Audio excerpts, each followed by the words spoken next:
we had a good scrimmage, and we were encouraged. Some things are starting to sort out. What's beginning to come into play is some good competition at some spots, which is going to lend itself to depth. One of them at the running back spot, and that's probably not any earth-shattering announcement to you guys, but the fact of having DJ and Sean at that spot in a tailback-oriented offense really helps. And both those guys did fairly well. There's some differences. DJ's got maybe a little bit more breakaway ability. Had a big run early in the scrimmage, and Sean is a guy that's really paying attention to detail, getting all his reads right and all his assignments down. And there's a separation after that at that spot. I think at the quarterback spot, the two top guys are going to be Colby and Sam as we go through. Aaron's picking up some things. Tommy's, off a little bit. But we'll make progress there as we continue to evaluate during spring. We're nowhere near where we need to be at the quarterback spot. As I talked earlier, we're really pleased with our defensive front. Sonny and Eddie, I think, are going to give us good depth at the ends inside between Usa and Mertens, and we're in pretty solid shape there.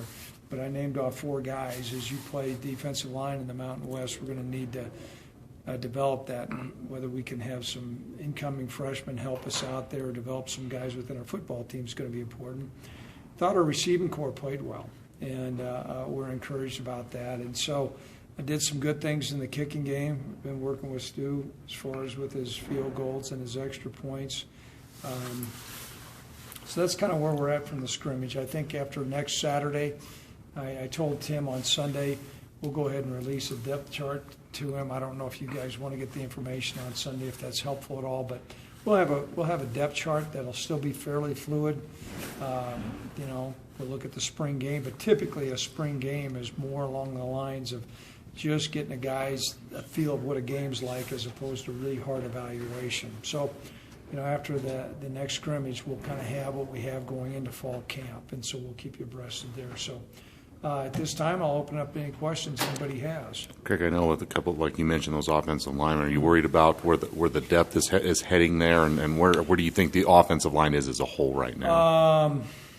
A little bit ahead of where we thought, and maybe not as much depth as what we would like. At certain positions, I think the center position, we may be able to pick up a couple guys there.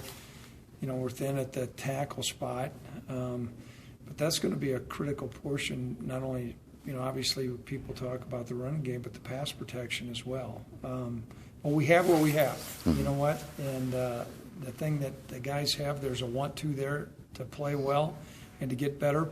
And as long as they're taking coaching and getting better, the double reps are the best way we know how to get depth developed. That's a true and that system works. It's just that we got to bring the guys along, probably not as fast as what our coaches or myself would like. Coach, I was wondering with Coach Richardson, you've been around him for so long now. How have you seen him progress? As a coach, coming from when he played under you to where he is now.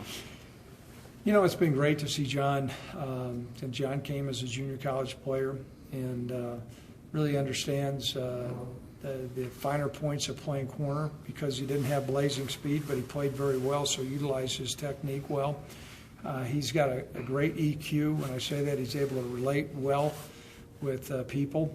And I think he'll have a profound impact in recruiting, and then also just getting our corners to play at a high level and play with a great deal of confidence.